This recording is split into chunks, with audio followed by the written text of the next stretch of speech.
there's a responsibility as the connector to protect the container and to keep the wolves away, right? If I give to enough people, I'm not gonna have to worry about money. I'm not gonna have to worry about being taken care of. If you help enough people get what they want, you're gonna have everything you want. Exactly. Wherever you guys are watching this show, I would truly appreciate it if you follow or subscribe. It helps a lot with the algorithm. It helps us get bigger and better guests, and it helps us grow the team. Truly means a lot. Thank you guys for supporting, and here's the episode. Ladies and gentlemen, got a fellow podcaster here today, Jimmy Rex. How's it going, brother? Yeah, it's so good to be here, Sean. Thanks. Yeah, man. Dude, we met 6 years ago, and it's been awesome seeing your journey, man. Dude, thank you. It's one thing that's kind of cool about that meeting when we all met together, and I first met you for the first time. You were kind of the young punk kid there. And I was like, who is this guy? Like, you were wearing a jersey. And next thing I know, you know what I remember about that, though, is because there's a lot of people that talk a big game. There's people that can actually make things happen. Yeah. And when I was selling real estate, people would ask me all the time, they're like, you know, why should I hire you? Why are you the best? And I said, look, I can't put this on a spreadsheet, but have you ever just met someone that knows how to get done? Yeah. I'm that guy. And it was like so accurate, and they could feel it when I said it. And that's how I kind of think of you. Like, I remember at that event, some dude was like, does anybody know how to get verified on TikTok? And you're like, oh, yo, bro, what's your name? And you're like, what's your TikTok? Within 10 minutes, you had this guy verified. Yeah. I was like, holy that was amazing. I was like, okay, he's the real deal. He might be 12 years old, but knows what he's doing. I was 21. Yeah, I was the young gunner back then, man. But yeah, dude, so it's been fun to watch you too, man. It's like, you know, I think there's a very special, unique ability that very few people have to be able to see what's coming. Yeah. And you seem to always be about 3 months ahead of whatever needs to be coming next. And so I kind of follow you a little bit just for that. And then you also do the thing that I teach everybody, which is master networking.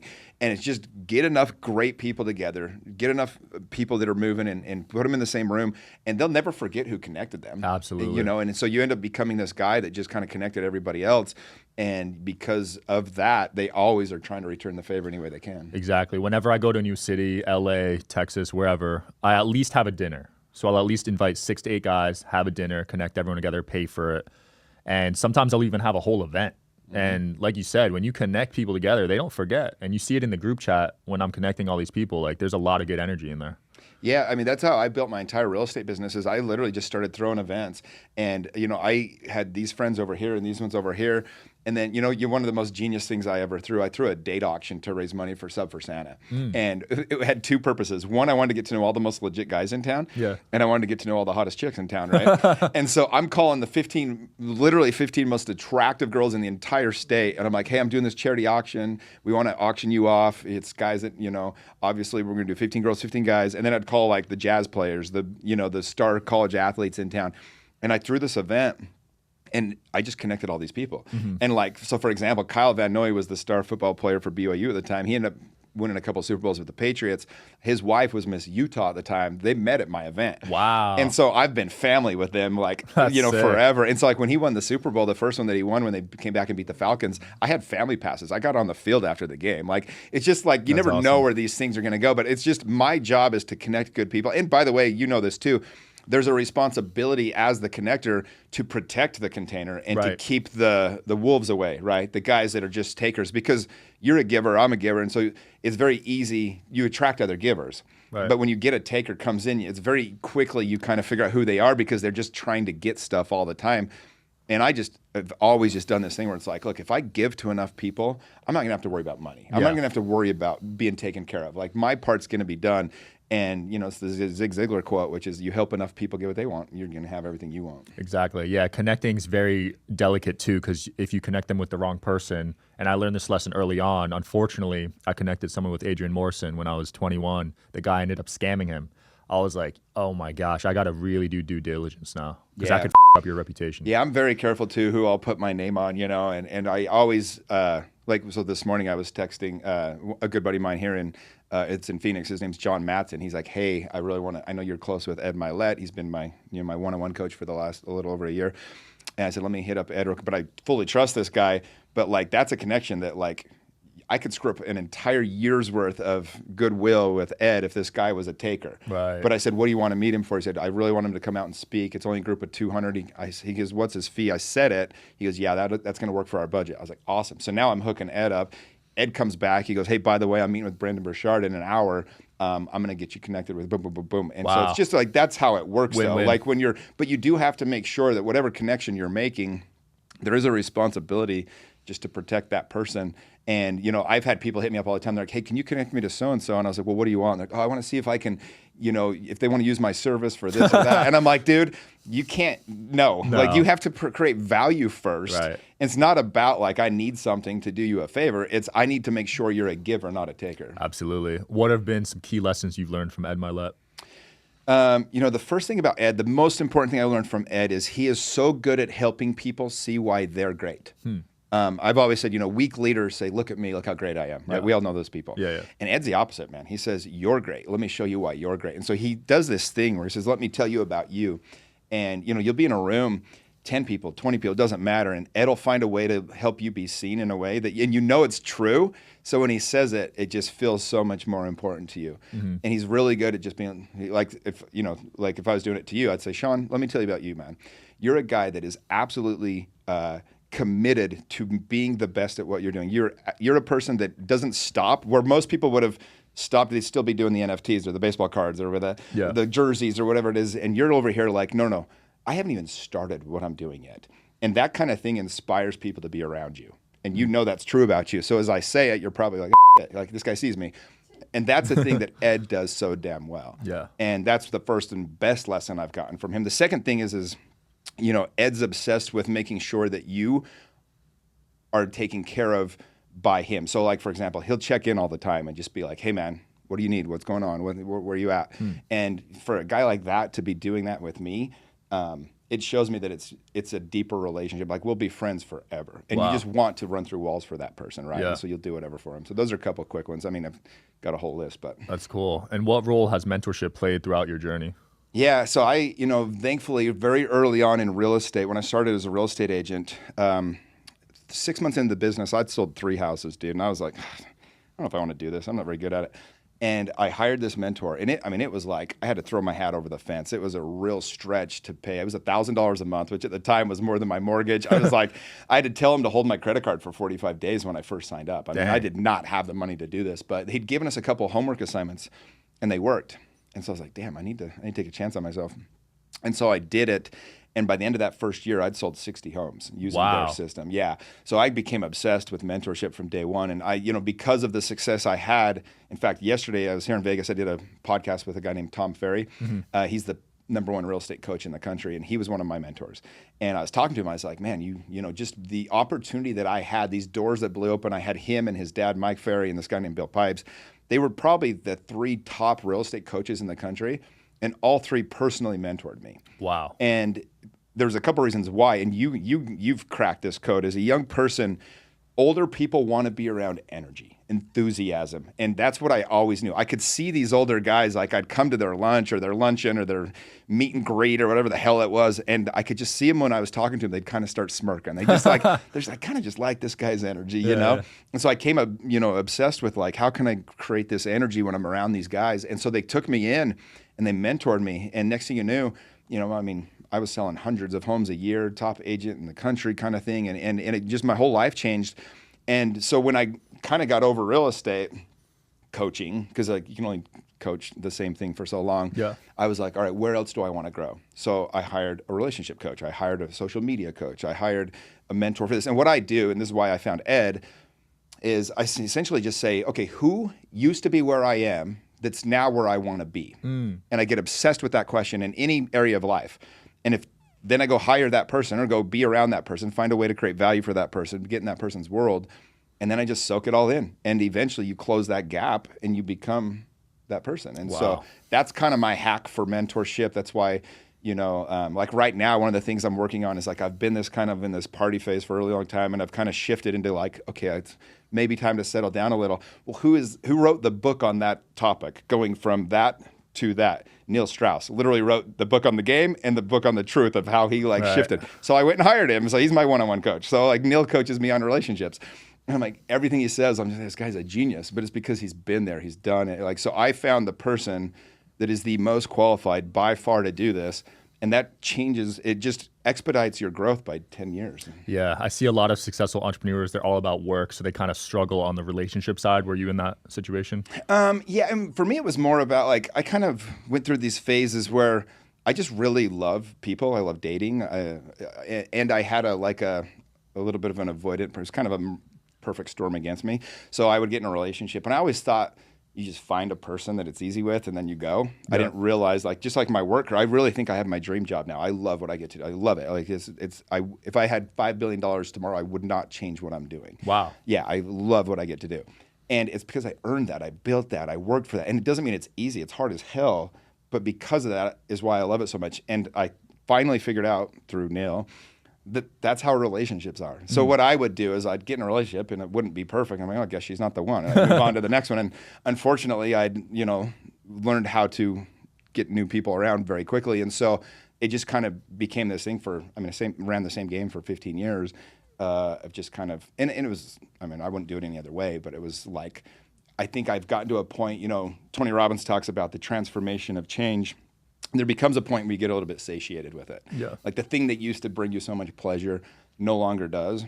And I think that's what's kind of started this ball just different with me. So it's not that I did anything wrong or I wish it was any different way, but it is kind of different now. It doesn't light me up like it did. And so now it's more like, okay, probably the phase of life now where time to start going a little bit deeper with one person. Yeah, that makes sense. I want to dive into We Are the They, which is what you're doing now.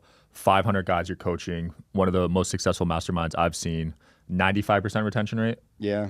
I want to learn why you started it and how you've maintained success. Yeah, so about 4 years ago, kind of talking about that transformation and change, the same kind of thing happened with my worker. So I was, one of the top agents in the country for over 15 years. And I got to this point, 4 years ago, I sold the most expensive house ever in Utah. It's $32.5 million. Damn. Which in Utah, I literally sold like a mountain range. You paid all cash for it? Yeah. Holy. It was a pretty wild deal. And, I made 7 figures in 20 minutes. This was like the peak of my career. It took me 7 years to sell a house for over $1 million. Wow. So keep in mind, this was a big deal, right? And I'll be honest, man, it was like Tuesday when it closed. It wasn't like this great moment. And I was at the peak. I was #1 agent in Utah that year. And I had this epiphany, dude. I just knew I needed to do something more meaningful. And so I kind of just started leading into that. It's not like it came to me right away. I just started thinking, all right, well, what else am I enjoy? What do I like to do? So I've been to 106 countries. So I'm like, all right, I'll go travel the world, and I know what I could do. I could do it with these influencers. We'll go run with the bulls and jump off cliffs and do these crazy things. And I was doing a meditation one day with this girl, Bea. She's brilliant, and she was actually, at the time, she was Tim Ferriss' girlfriend. Mm-hmm. And she said, she's like, Jimmy, these influencers don't need this. They don't have time for this. They all have their own thing. She's like, who needs this? And I just had my book come out. My first book was called You End Up Where You're Heading, The Hidden Dangers of Living a Safe Life. And so it attracted a lot of guys that were like, man, I'm stuck in life. Where am I going? So I had the same 2 questions were always getting asked to me from people on Instagram or when I spoke or whatever. And it was, how do I find friends like you have? Like I really have the greatest group of guy friends, just an incredible group of buddies. And the second one was, I feel like I'm stuck in life. I feel like I'm just kind of going through the motions. Everybody's regret is the things they didn't do, the dreams that die within them and all that. And so I was like, oh my gosh, that's who this is for. And then I was like, oh, it's a men's group. Because I was kind of like, who the hell am I to coach other guys? I don't even have my own shit together on half of the things. But I did know that I was like, oh, I know I'm great at helping men connect on a deep level. That is my gift. And all my friends had connected through me. And so I leaned into it, man. I just went all in on that. And, I did my first event to kind of like a preview of it. I kind of, my promo video and all that stuff. I had 30 of my closest friends. We went and did this thing. And dude, the day I launched this program, I was hoping to get 12 signups that first day, and then I was going to have to pound the phones and run ads and the whole thing. I had room for 50 guys, because I think over 50, this is part of my mastermind, I think why it works really well, is over 50, it gets really hard to go deep with the relationships. Right. So I wanted to keep it at 50 guys. And that first day I opened, man, I had 147 people applied. Wow. I was just like, oh my gosh, I'm onto something. And so we ran that first group. 6 months later, opened another one. 6 months later, opened another one. So now I have 5 groups.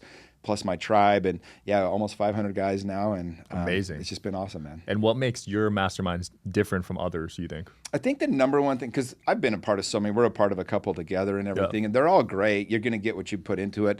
But I think the thing that if I was saying and I'll just speak for my members, they say, members that have been a part of other masterminds, they say the difference with yours, Jimmy, is that we're truly connecting and it's more of a community. Like we really care about each other. Like if I pulled out my phone right now, I could pull up any of my dudes, and within the last week, there'll be tons, like dozens of photos of them all hanging out, their parents or their families hanging out, their wives and girlfriends hanging out. Yeah, it really creates community, and I think that's a thing that a lot of these masterminds don't have. And my genius was I just took people through my own path. I was like, when did I get deep friendships? Like, what happened there? When did we go from surface to like brothers? And it was when we got vulnerable, authentic, and in integrity. And so those were the things that I wanted the 3 pillars of my program. And so we do go deep. I mean, we really get into it. And, the first weekend that we're together, man, we tear some things open and really talk about some crazy stuff. And it allows guys to be seen for the first time. I had a guy at the last mastermind. He got up, and we do like we do like breath work, and then we'll share our experiences. And because of the safe container that we said, because by the way, you can't change anybody. This is one thing I've learned in life. Like all you can do is create a container safe enough for them to want to change themselves. That's the whole key. And so my only job at these masterminds is to create a safe container. And we do that by being vulnerable ourselves, by protecting from wolves, like all these different things. But so this guy gets up at the last mastermind, for example, and he starts bawling. And he's like, he said, I was sexually assaulted when I was a kid. I was 9 years old, and boom, boom, boom. He's going through this. He's like, these words have never come out of my mouth. And instead of like people judging him or treating him, or like everyone just rallied around him and, giving him a hug and like spending time with him. And, I had another guy that he's like, I don't feel like I'm connecting to the guys. And I was like, well, can I be honest with you? And because I coach his son in our next gen program, we have a thing for 13 to 17-year-olds. They don't talk. And I was like, you always act like you got all your together, but I know that you and your kid don't even talk. Wow. I was like, do you want to get real, or do you want to keep acting like your whole life's put together? You said that in front of everyone? Oh, yeah, in front of a group of 10 of us. Wow. He's like, yeah, I want to go there. Well, I asked his permission. I go, permission to really dig in? And he goes, yes. I said, okay. And then I went for it. Within 10 minutes, he's bawling about how his mom she was a single mom and chose dating and these other guys over him, and he's never felt good enough, and he's bawling about it. Just tore it open. And this guy that's had this, he's a construction guy, and he's like, all of a sudden, everyone's crying. And another guy in the circle's like, dude, my dad was that way. And the other guy's like, hey, I have the same thing with my son. And like everybody's he ended up spending the next 6 hours just connecting on the deepest level with these guys sitting around a campfire. And he said to me, he goes, I get it. He goes, apparently I was the problem. Wow. But like just helping these guys to be able to get to a spot where it's not the surface. Because I think what happens a lot of these masterminds, this is what happened to me at 100 million, if I'm being honest, is you get there and everybody's kind of flexing. Everybody's kind of posturing, For and sure. it's not that they think they're bad. Is what they're really doing, and this is what I discovered, is deep down, all they're doing, if they're like, yeah, my Lambos, I invented this thing, I created this app that changed the world, whatever it might be. What they're really saying is like, please get to know me. I promise I'm good enough to love. That's all they're really saying. But it comes off as like, look how much money I have, homie. Are you interested in coming on the Digital Social Hour podcast as a guest? Well, click the application link below in the description of this video. We are always looking for cool stories, cool entrepreneurs to talk to about business and life. Click the application link below, and here's the episode, guys. Look at all these girls I bang, like whatever. And it's like, all he's saying is like, please get to know me. I'm a good enough person. And so what I do at my event, like the very first thing we do, dude, is I have every guy write down every single thing that makes them amazing. Like I call it the list. I got this from Jen Gottlieb. And, but then the part that I created was one night we were all hanging out and one of our buddies, he's kind of a fringe friend of ours. So he was there with us, and he was talking about how he didn't feel like he was good enough and all these things. He's like a badass, though. He really is. And we're like, bro, you need to brag on yourself for the next 5 minutes. Like, this is the safest room. We closed the door. There was like 5 of us in there. I was like, you tell us everything that's amazing about you. You know you're amazing. And he just starts going up, and he gets all lit up. And so what I do is after these guys make this list, I have them share it, and they just read all these amazing things about them. So the first time we all get together, 50 strangers in a room, everybody's saying all these things that make them amazing with full, unapologetically. And then as soon as the guy's done reading the list, we all celebrate like we just won the Super Bowl. So every guy goes through this. And by the end of it, I mean, half the guys are in tears, but everybody is like, oh my gosh, we're all worthy to get to know. We're all enough. So we don't have any posturing. We don't have any of that. in my group. We don't have anybody trying to flex on each other. Wow. Everyone's accepted. Everybody's good enough. Everybody has a reason to be loved. And I think that's kind of the secret sauce to my group is we don't have these egos and people. Like if you came in and you started like flexing about something, people are like, okay, weirdo, like wrong crowd. Like we don't care, you know? And so anyway, I think that's what makes mine different. That's cool. Because literally every mastermind or even conference, people are flexing. Oh, dude, it's my least favorite part about it. Yeah. I think people do it to build rapport and try to make friends, like you said, but it comes across weird. Totally. And it's God bless them. Like I used to do it all the time too. Yeah. You know? Same. You're just trying to be accepted. You know? Yeah. I cringe. Dude, I remember being in that room. I'm literally like Jordan Belfort sitting to my left, freaking Cody Sperber to my right, Prince EA to my left, and I'm like the realtor, dude. Like I'm like a real estate agent. Like nobody wants to get to know a realtor. So I'm just like, yeah. But I love how vulnerable you are because I think as men, we're taught from our parents and from social media, it's weak to be vulnerable. You know what I mean? But you're very open. You've even talked about some of your addictions, right? Yeah. Well, I mean, here's the thing, dude, is like we think that if people really saw who we are, they wouldn't love us. And about 10 years ago, I was actually at a mastermind at a cabin. It was only about a dozen people. And everyone was really getting vulnerable. Like this girl, though, I remember she was gorgeous, and she got super vulnerable about how her life was pretty messed up, and her dad had done some things, and all of a sudden, like she's bawling, we're all bawling, and I'm like, oh my gosh, I just had this deep love for this girl, and I'm like, this is so beautiful. And I was like, wait, man, I'd never told anybody at that point in my life that like a lot of my life was not what I thought it was. Like I didn't feel good enough. I was lonely and sad sometimes, and you know, and I was like, man, if I've ever gonna open up, it's right here. And I was like, I don't think I want to though. And then I finally did, and I'm bawling. I'm talking about my insecurities, and I'd never shared that. Wow. Like, as far as everyone knew, I was the top realtor. I'd been this bad guy through all the parties, and I got vulnerable. And they just loved me in a way that I felt so connected. And I remember I was talking to my life coach about it, and she's like, Jimmy, vulnerability is a superpower. Because when you do it, you see how beautiful it is. And so anyway, so I'm like, from that day forward, I'm like, you know what? I'm just going to share my real life. And I think it's the best compliment that I get from people is when I speak or on my podcast, or they say, Jimmy's real. Like you can tell with Jimmy, like he's being real. Yeah. Because we're so past the like Lamborghini in the garage phase of social media, you know, like nobody wants that anymore. Oh my gosh, right? Like it's just, I see it every now and then somebody will do it, and I'm like, what are you doing? Like you're so far behind the curve on this. Like it's literally embarrassing. And you know, it's like flex their sneakers or something. I'm just like, okay, whatever. And so that's kind of why I do that, is because and what it does is it empowers other people. Like that's part of how I create that container is I go first. I talk about all the ugly parts of my life. I talk about some of the things that, you know, aren't so sexy. And by the time I'm done, everyone in the room is like, damn, I want to share mine. Right. And that's what happens. And so that's how we kind of create that safe container. Yeah, I think the narrative's changing. I think it's slowly becoming more acceptable, right? People aren't as ashamed. Totally. Well, and God, awesome. Like God bless that, right? Because it's all negative emotion festers in darkness. Like that's the whole definition of shame is like you don't want to be seen for who you are. And but the thing is like everybody has that. Like everybody. And so the idea of like that, you know, like, well, I'm just going to not let anyone know who I am. But here's the problem. And this is what I tell my guys.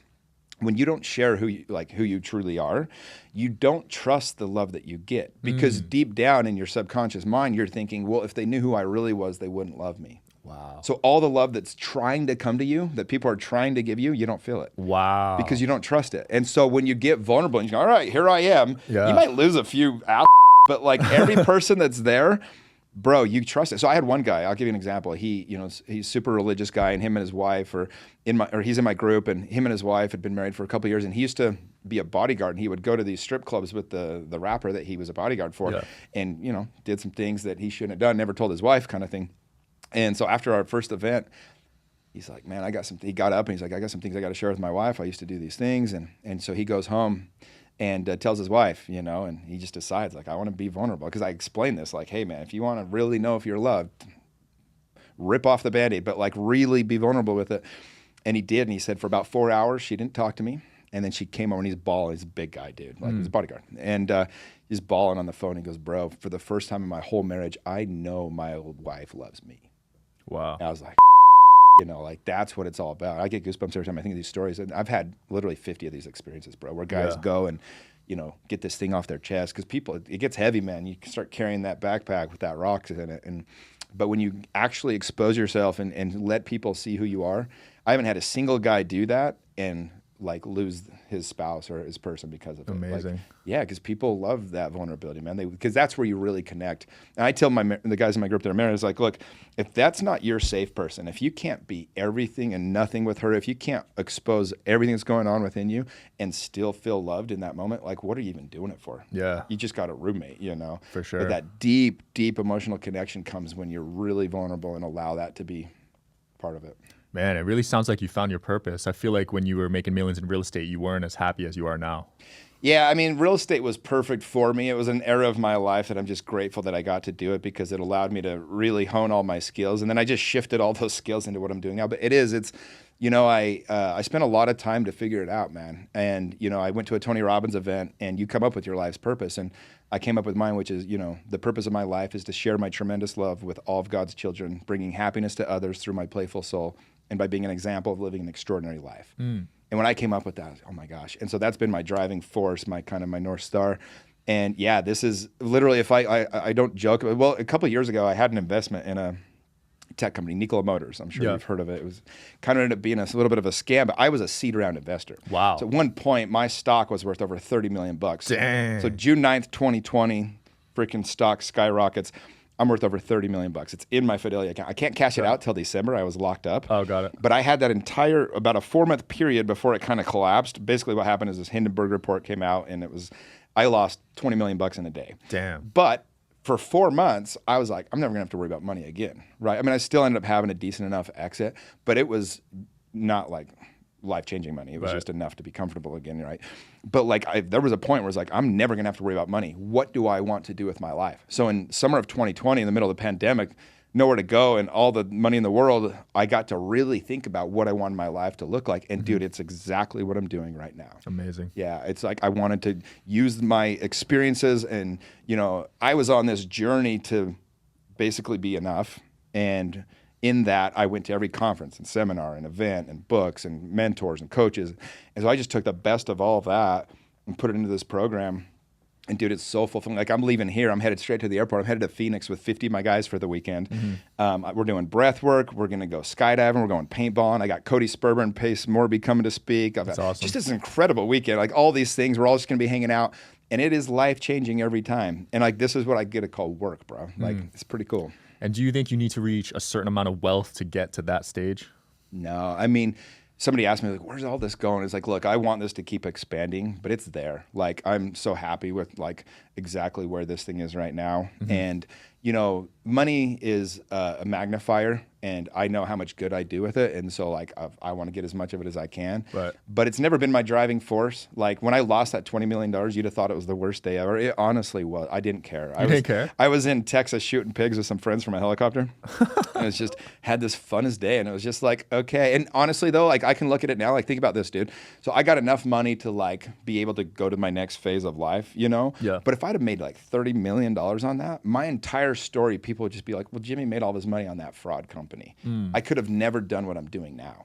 And I just would have been too comfortable. And so it's like, what a tragedy it would have been if that's how I made all my money. And all of a sudden, that was my story. And so instead, it's like, yeah, Jimmy got screwed harder than anybody. But at the end of the day, it's just a part of it. It's just a part of everything that I got going. And so money's going to be there. I mean, again, it's like, I want to do so many amazing things but you know, it's not the driving force for sure in my life. Yeah, I love it. Speaking of money, I've seen you in the news for leaving big tips at restaurants. Yeah, bro. I'd love to hear how that started and why you do that. Yeah, so me and some buddies, we started a restaurant right before the pandemic. We opened January 26, 2020 was our grand opening here in Vegas called Mas Por Favor. Go check it out. It's amazing. I love it there, man. Yeah, it's a dope spot, dude. And a month later, we got shut down. And so I was like, that was on my mind. So the first day that the pandemic shut everything down, I always, anytime something like that happens, I go into action mode. Okay, what can I do to make a difference? And that's the whole we are the they, right? That's the whole meaning of it is like people say they need to do something. And well, there is no they. We are the they. That's the entire premise of my program and my motto for life that I have tattooed on my forearm. And so I was like, all right, what can we do? And so my first thing I did is I bought $10,000 worth of gift cards, $1,000 from 10 different restaurants. And then I challenged 20 of my friends to do the same thing. So I think we ended up buying, the first week the pandemic hit, $120,000 worth of gift cards from local restaurants. So that was like the first strategy, right? And then I was like, wait, we need to do something else. So there was a few restaurants that were staying open. There was this little Peruvian place in Utah. This is like, again, end of March 2020. And there was no one there, dude. I went there and there was not one person eating. I'm like, these people. It was a family-owned restaurant. I was like, you know what, I'd seen this video on Facebook. They did this, like 4 or 5 friends had gone to breakfast and everyone left $100 for the tip. I was like, this is brilliant. I'm like balling as I'm watching this video of this, these people doing it. And so I just stole their idea and I said, I'm going to do this every week. I'm going to start a freaking movement around it. We're going to film them all so that people around the country will do it. So every week we'd get started with like 25 people. We did that little Peruvian restaurant. The next week there's like 40 people. Next week we had 100 people. Damn. And every week, so it had a couple meanings. Number one was I wanted to support the restaurants. Number two is I was from day one pretty upset about the lockdowns and like I called from day one and God gets us together and the devil divides us. And it was like, no, we're getting people together. The only way I could get people together without people giving me grief was leaving $4,000 tips, $10,000 tips. And so I was like, say something to me, asshole, and then the third reason was just to spread goodness. Like people are like, there's this weird idea that you can only talk about negative things online. It was like, if you guys really cared, you wouldn't be sharing about it. I was like, no. I wanted this to be a movement. And we ended up having, dude, so over the next, I think 48 weeks in a row, we went out and we did this every week. Wow. And I was also meeting incredible people, other people that are givers and serving. Basically, the only requirement to come is you had to leave $100 for the tip. So they would Venmo me and then I'd bring cash and we'd leave these ginormous tips.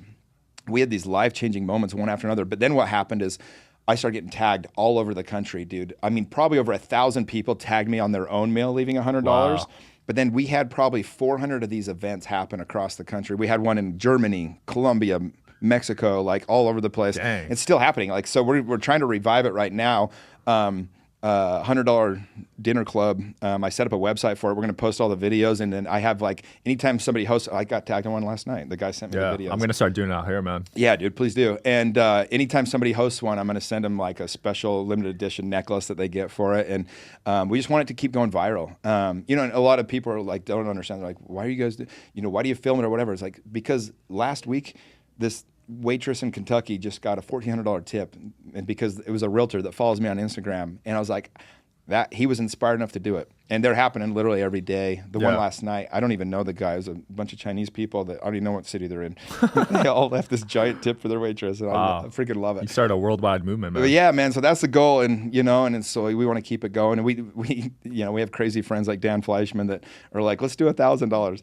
And so everybody brought $1,000. We've done that probably a half a dozen times. 1,000 each? Yeah. So we did one, dude. We did one the other day at Keaton, the Muscles house. Yeah. This is about 2 months ago. And we had a hot dog vendor come. This guy sold everything. I think he was living in Mexico, sold everything, bought this, came to the U.S., bought this hot dog stand. And he comes to the event, and he's charging like $4 a hot dog. Like, I'm like, how's this homie making any money? You know what I mean? Charging like 75 cents a soda. I'm like, dude. And we all eat. He has no idea what's going to happen. And we all brought $1,000. Andy Elliott was there, a bunch of other people.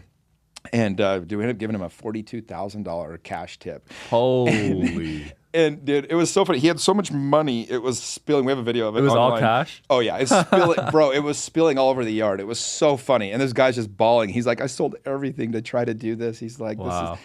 I mean, one of my quotes that I kind of started saying a couple of years ago is like, people that say that money can't buy happiness haven't given enough of it away. And I mean, that's the truth, dude. You can only go to clubs so many times or events. You know how it is. Like, dude, like you invite me to a party tonight for F1, and it's probably the party of the year. And like 10 years ago, I'd have done anything to be there. I'm like, I can't. I'm going to Phoenix. But like, my point is like, things for yourself only are so gratifying. But when you can give the experience to someone else, that's why I love hosting parties. Probably why you do too. Yeah. When you give that experience to other people, oh my gosh, it's so much better. And so like to give those tips and to be able to do that and just watch these people's lives change.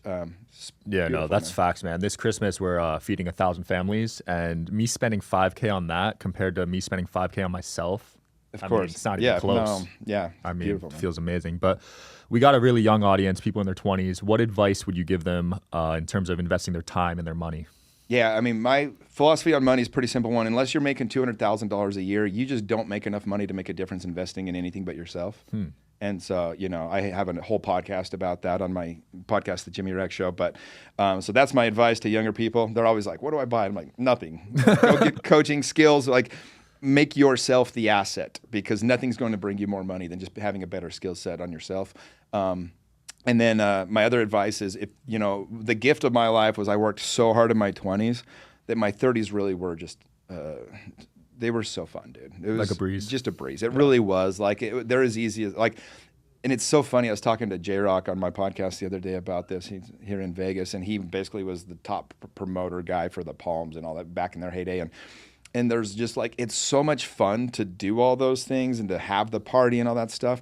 But there's also this other side of it that's like, if you're not doing it for purpose, if you're not building something, it can be a little empty. And so I just tell people, like, look, work your ass off in your 20s, and you'll be playing from ahead the rest of your life. Right. But if you squander your 20s just dicking around, you don't have any purpose behind what you're doing, then you're literally playing catch up the rest of your life. Like, dude, you're 25, 26. 26? Dude, doors have blown open for you. Like, the people you get to be around. And the reason why is because, A, you're a hustler, but B, you're a young hustler. Like, that is so much more valuable. Like, if you have money at 40, congratulations. So does everyone else. If you're crushing at 25, dude, everyone wants you in the party. Everybody wants you there. You'll be in rooms that you have no business being in, and you'll have opportunities that 10x for the rest of your life, but it all happens in your 20s. Facts. And so I just tell people, if you're going to college, focus on the networking side of it. Yeah. If you're not going to college, find a way to get around amazing people, and you do that by serving others. Like, give everything, expecting nothing, and doors will blow open for you. But that's the best advice I have, man. Love that. That's great advice. Jimmy, it's been a blast. Anything you want to close off with or promote? No, I got my book coming out in February. I'd love you guys to go to Amazon. The pre-sale is going right now. It's called Be One. It comes from the Marcus Aurelius quote, "Waste no more time arguing about what a good man should be one." And the subtitle is How to Be a Healthy Man in Toxic Times. Love it. And so it's everything I teach my men. If you liked what I had to say on this podcast, a lot more of that kind of stuff in the book. Please go pick it up, share it with your friends, buy some gifts, the whole thing. Perfect. We'll link it in the description. Thanks for coming on, brother. Thanks, bro. Thanks for watching, guys, as always, and I'll see you tomorrow.